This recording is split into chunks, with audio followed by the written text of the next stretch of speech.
But let's now look to the impact on our culture and politics and what it means for the future of the anti-abortion rights movement, or as they call themselves, the pro-life movement. Kristen Welker has that report. Like this! Like this! For half a century, anti-abortion activists were united around a singular goal: overturning Roe v. Wade. Now, 1 year after the constitutional right to an abortion was struck down, activists in the anti-abortion rights movement are speaking out about the future, including Carol Tobias, president of the National Right to Life Committee. I can't believe how fast this year has gone. So much has happened. We're not protecting as many of those unborn children as we would like, but we have the opportunities. We have a lot of opportunities ahead of us. And Kristan Hawkins, president of Students for Life of America. I think just for this generation to be able to see this huge seismic shift take place, I don't think the cultural change has even yet been measured from just that one decision. While these advocates say they are still united in their primary goal to end abortion services nationwide, there are divisions about how to achieve that aim. If you don't believe abortion is a federal issue, you have no business running for federal office. I think going for any kind of national ban at this stage is not possible. Even if you're looking at something like 12 or 15 weeks. There's not the support for that kind of legislation. The divide creating a patchwork of approaches. The challenge now, refining a strategy. It is federal, it is state, and it is community. And that is where we engage, whether it's on campuses, changing hearts and minds, whether it's in the community promoting nonviolent alternatives for families and mothers in crisis, or whether it's here in Washington or at state capitol. Real-world factors about the impact of abortion restrictions on women's health care pose serious questions. A 2020 study from the Commonwealth Fund, which supports independent research on health care issues, found that in states where abortion is restricted, the maternal death rate was 62% higher than in states with access to abortion care. How does that impact you to hear that figure?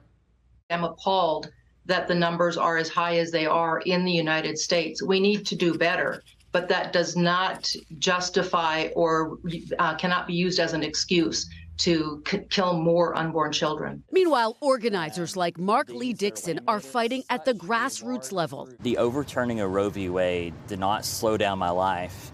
It just increased it. Dickson, who marched outside the Capitol on January 6th, but who denounced the violence during our interview, says he is appealing to city councils to ban abortions at the local level, hoping to create what he calls sanctuary cities for the unborn. So far, he says he has succeeded in 65 local areas. If an abortion facility moves into a community, it's not their state capital's problem or their nation's capital's problem, it's their problem. When the discussion was thrown to the states that legislators could no longer say, we're waiting on the Supreme Court, that the ball was in their court to do something. We pressed him on how he justifies urging city councils to not follow federal and state laws. What do you say to people that's creating chaos and undercuts law enforcement?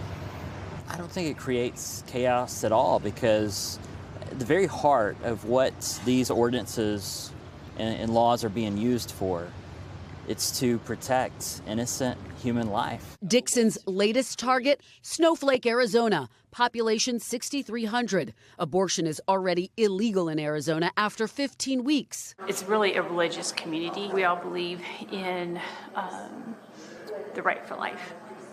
That they would choose life. And so it's really important that it stays that way. But in other places, Dickson's anti-abortion platform is enraging some residents. In Gallup, New Mexico, where Dickson's proposal is being considered and facing some intense opposition. I went to nursing school before many of you were born, and I saw the results of illegal abortions. People that use coat hangers, people that use toxic chemicals injected into their uteruses. Facing a campaign year when abortion politics will animate voters across the political spectrum, a new test for this movement after it achieved its decades-old goal, searching for a new strategy and seeking new candidates to carry forward this deeply personal and political debate. Kristen Welker, NBC News, Washington. Thanks for watching our YouTube channel. Follow today's top stories and breaking news by downloading the NBC News app.